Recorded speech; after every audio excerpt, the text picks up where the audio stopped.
విచారం ఏమిటంటే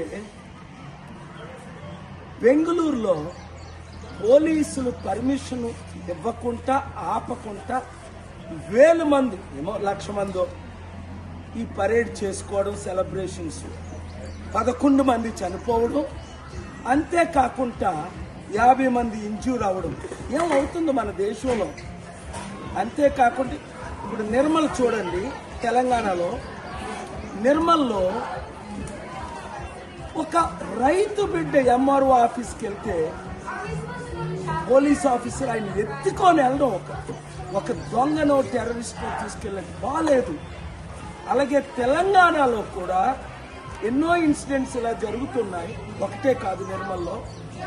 ఇప్పుడు ఆంధ్రప్రదేశ్లో కూడా 5 రోజుల క్రిందట ఘోరంగా పోలీసులు నడి రోడ్డు మీద 3rd డిగ్రీ ఇచ్చి 3 యూత్ని కొట్టడం చట్ట విరుద్ధంగా.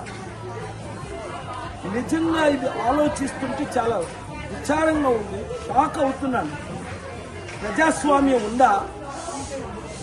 మార్పు రావాలా వద్దా? ఆ మార్పు మనమే తేవాలి. నేను వస్తున్నాను వీళ్ళందరి విషయంలో. ఎందుకంటే నాకు మన ప్రపంచ శాంతి సభకు పర్మిషన్ ఇచ్చారా? ఇచ్చారా? మనకైతే 1000 మందితో జిమ్ఖానా గ్రౌండ్స్ లో పెట్టుకోవాలో, కళ్ళు మూసుకోవాలో, ప్రీచింగ్ చేయకూడదు, ప్రేయర్స్ తప్ప.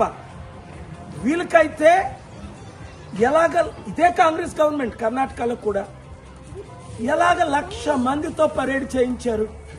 అంటే ఇష్టం వచ్చినట్టు కొంతమంది పోలీసులు చేస్తున్నారు, అందరూ కాదు.